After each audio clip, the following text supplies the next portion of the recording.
What's poppin', guys? It's your boy Jay, that's me. Let's talk about and discuss AEW Dynamite for June the 7th, 2023. And this show was not too good, except for a couple of things, if we're being honest. But before we get into the AEW Dynamite review, our thoughts and prayers go out to the Iron Sheik, to his family, friends. He passed away yesterday at the age of 81. So we are sending positive vibes and prayers and thoughts to his family and friends. Rest easy, rest well. Thank you for all that you've done for the business. Thank you.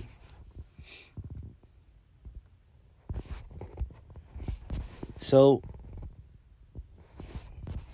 AEW, like I said, was not that good, if we're being honest. It just wasn't. Except for a couple of things.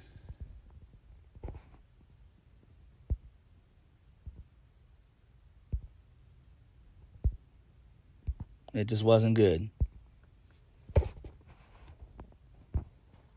So we kicked the show off with Orange Cassidy versus Swerve Strickland for the AEW International Championship. Prince Nana got involved. This was a really good TV match, back and forth, real back and forth, really good spots, really good near-fall spots here. In the end, Orange Cassidy wins once again via the fucking dreaded roll-up, and I hate it. It's so damn stupid. Why would you have Orange Cassidy win? Swerve hit his finish, the Swerve Stomp, and he should have won there, but Cassidy kicked out. This doesn't make any sense. I don't know who's going to be the one to dethrone Orange Cassidy. I don't know.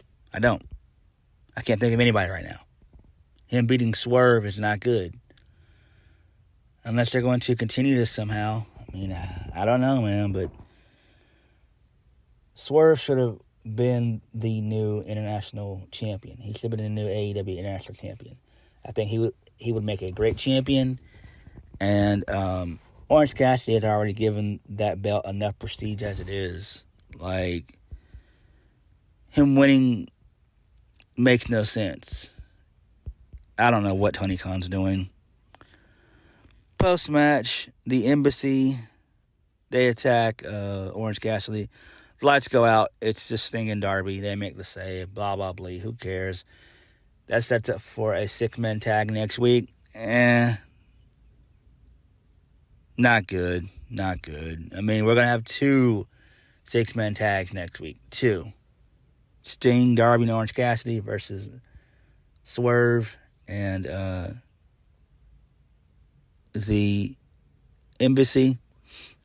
So, yeah. Moving on. Brian Danielson, he's out next. He's on commentary. We get a Akuchita Okada video package, saying that the match is official for Forbidden Door, which I am looking forward to. That's going to kick major ass. Major ass. Can't wait for that. This leads us into the Blackpool Combat Club versus Chaos. Wheeler Yuta gets the win here. It doesn't matter. Who cares? I don't know why they're pushing Wheeler Yuta. He's absolutely useless. For real. It could have been anybody else. Why would they go with Wheeler Yuta? He's not believable. And I don't care how he does does the avalanche elbows. I don't care. He's not tough. The guy is not tough. He sucks. He sucks. I don't care that he has a beard or whatever. Who cares? He sucks. He will always be known as a high flyer.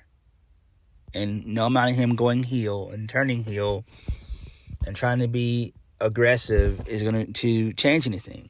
It's not going to change my perception of how I see him It's just not going to. And then the Elite, they're in the back. So Hangman Adam Page gets on the mic and challenges the Blackpool Combat Club.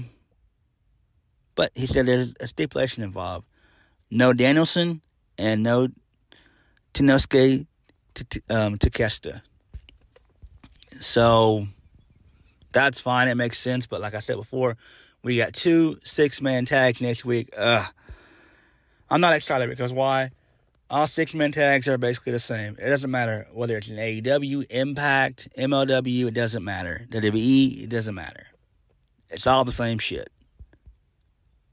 And this really should be the main event next week. But we know it's not because of what happens with MJF and Adam Cole.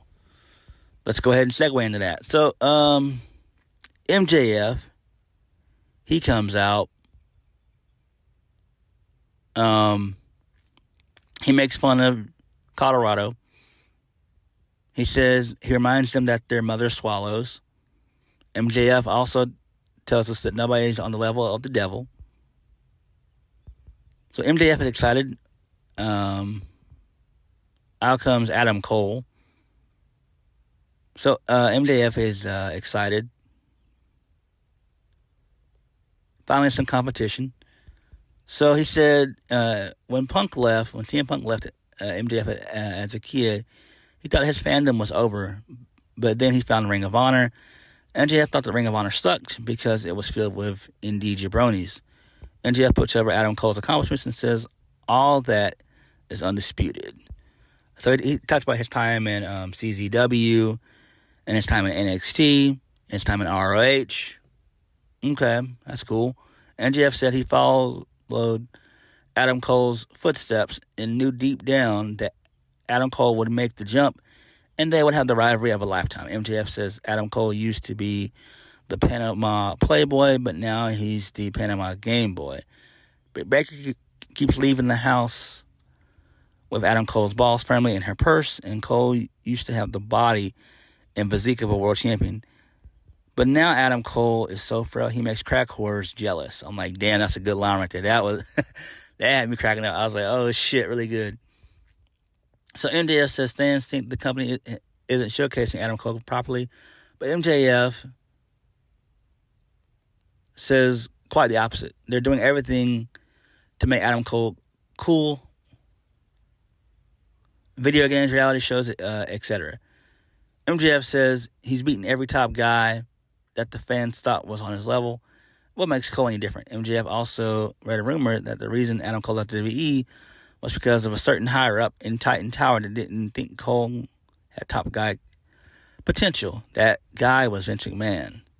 And MJF doesn't see it either, which I agree with, and that's 1,000% correct. Adam Cole was not going to be pushed in WWE if he would have stayed on the main roster. At best, he'd be in the mid-card. Let's just be honest. IC title, US title, tag titles. That's it. Those are his only 3 options. That's it. Now, if Adam Cole did work on his physique and all that jazz, then that's a different story. But he doesn't. So, yeah. Moving on. Adam Cole, he responds. He says, really? Was that the best MJF had? Adam Cole thinks MJF is coming across as a toxic internet troll.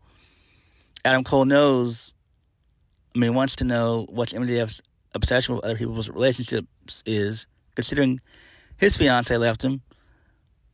Cole is says MJF is a world-class douchebag. Adam Cole brings up his body of work, and says that MJF can't touch him. Adam Cole says they should both go in the back and piss in a couple of cups and see who's natural and who's not. That was a good line. And yeah, I'm pretty sure MJF's probably doing steroids as well. I think Kenny Omega did them a couple years back when he blew up real big. This is maybe in 2021. He's gotten a little bit smaller, Kenny Omega. But yeah, all these guys do it. Who cares? AEW's not like, it's not public knowledge because they're a privately owned company, so they're not in WWE realm. So even if MJF was doing something like that, at best he could get probably like a week or two suspension, maybe 30 days. I don't know. But then again, like I said, they're a privately owned company. We'll never know. And I doubt that MJF does steroids. He stays in the gym. Adam Cole says he appreciates MJF studying his career, but they're nothing alike. Cole has the respect of the locker room, and not a single person respects MJF. Adam Cole says MJF does the bare minimum to collect his check and hold the world title, which is correct. If MJF was a world champion, he would shut up and fight, but instead he runs his mouth. Adam Cole says he's wasting his breath, but if MJF remembers anything, MJF won't fight Cole because Cole is better than him, and the fans know it. So MJF begins to lose it. He says he can beat Cole any day of the week and wrestle him and beat his ass. So it'll be official for next week. And I'm just like, man, why are we actually wasting this on television? And I know it's not world title or anything like that, which makes sense. This is a eliminator match. I assume that Chris Jericho is going to get involved in this. I assume it could be like a no contest. I think that'll make the most sense here versus doing a DQ win. So that's what they'll probably do, is go that route where it's like a no contest. I see Adam Cole probably facing MJF at Wembley. I know I heard people online say Forbidden Door. Come on, guys. MJF's not going to be at Forbidden Door. We don't need MJF at Forbidden Door anyway. Forbidden Door is fine the way it is. We've got Danielson versus Okada, and we've got Will Ospreay versus Omega Part 3 for the IWGP United States Championship. So we're fine with those. Like, and those can be your main, your co-main events. Like, that can be Danielson versus Okada. That should be the main event, really, if we're being honest. Like, let's just be honest here. What I am going to be honest with is that this shit sucks with Ethan Page. So in the back, Ethan Page is joining the Hardy Party. Ethan Page apologizes for injuring Brother Zay. Matt Hardy wants to make Ethan Page a better man, and Brother Zay says it's going to be a lot of fun. And then he does that moan, and I wanted to fucking kick my television. That shit pisses me off. I hate this shit. With the Hardy Boys, it's just time for them to pack it up. It's time for them to be backstage producers, and that's it. Like, for real. This whole shit sucks. Or put this shit to Rampage. Next, Jungle Hook versus La Faction Nebronangre, or whatever you call it. La Faccione. That's all I'm going to say. Yeah. So Jungle Hook, they get the win here via the snare trap. So,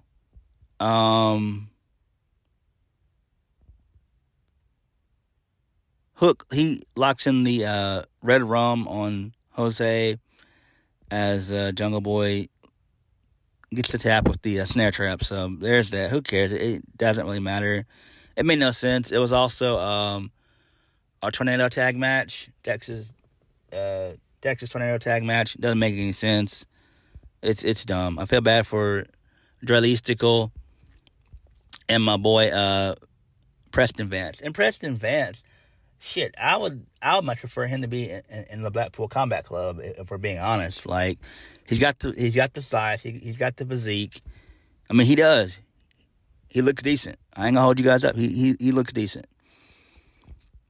Tony Khan has another announcement. He announces the main event for Collision next week, which is gonna be 6-man tag action. Oh joy! Oh great, Tony. This is so damn good. Juice Robinson, with my boy Jay White, yep, and Samoa Joe versus FTR and CM Punk. Okay. Can we please get rid of Juice Robinson, Tony? Can we fire him in a cannon or ship him to Mars somewhere? Get him off television. Have him impregnate Tony Storm. Something. get this guy off my damn television. Please. Next, a match that didn't need to even be on the show. Tenosuke Takeshita with Don Callis versus Damon Ace. So, this was quick, fast, in a hurry. Tenosuke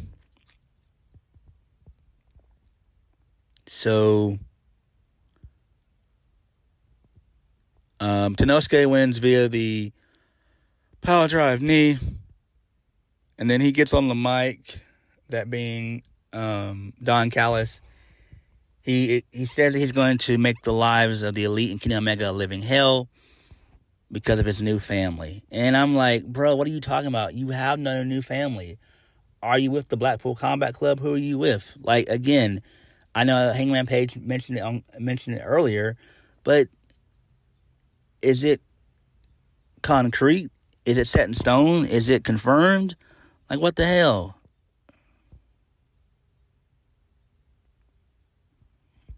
So, I don't know. Moving on. Who cares? Like I said, it's not important. It'll probably be Kenny Omega and Kota Ibushi versus Takeshita and somebody else at Forbidden Door. That's probably what they're going to do anyway. Well, I mean, no, it's going to be, not my bad. It's going to be Tenosuke Takeshita versus Kota Ibushi at Forbidden Door. We all know this. I'm fine with that too. Moving on.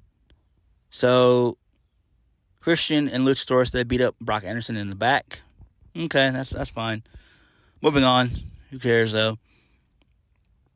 Chris Statlander, she defeated Anna Jay to retain the AEW TBS Championship. And waste of time. Who cares?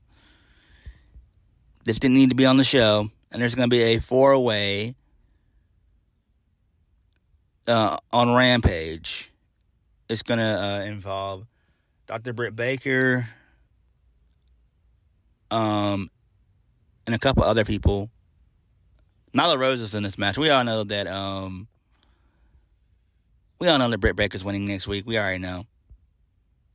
She's going to win that. Who cares? And then Toni Storm, she basically said that she and Ruby will be watching, and they're here to let the women know. Who cares? Waste of time. Main event, Jay White versus Ricky Starks. Jay White gets the win. So the Gun Club, they get involved. They hit the 310, and then Jay White hits the Blade Runner for the 1-2-3, and that was it. That's how we got off the air. We had Shitty Juice Robinson come out and celebrate with Jay White. I just wanted to kick my television. This show was not that good outside of really the Adam Cole and MJF promo. That was the one thing that was salvageable, in my opinion. Everything else just was lame and boring. It sucks we didn't get a title change with Orange Cassidy. Swerve should have definitely won that. Seriously, even if he would have had to have cheated to win, I would have been fine with it. Seriously, but we gotta get this international title off of Orange Cassidy quick, fast, in a hurry, because he's just going through everybody. Like, it's insane. I don't know, man. I don't know. Next week seems to be okay, but like I said, we got 2 6-man tags for next week, and I'm just not excited for that at all. We all know that MJF versus Adam Cole is more than likely going to end in a no contest. We know that Chris Jericho and the JS are going to get involved, which actually makes a lot of sense anyway. And then maybe that could set up something later on, maybe like MJF and Chris Jericho versus Adam Cole and Roderick Strong. I could see that happening as well. So that's something to look out for. But they'll probably do Adam Cole and MJF, I want to say at probably All Out. So, All In. So, at Wembley. So, that's probably what they're going to go with. But on that note, thank you guys for watching. Please hit the like button, comment down below, and subscribe from the videos. What do you guys think of the show? Let me know. I'll catch you guys later. Peace.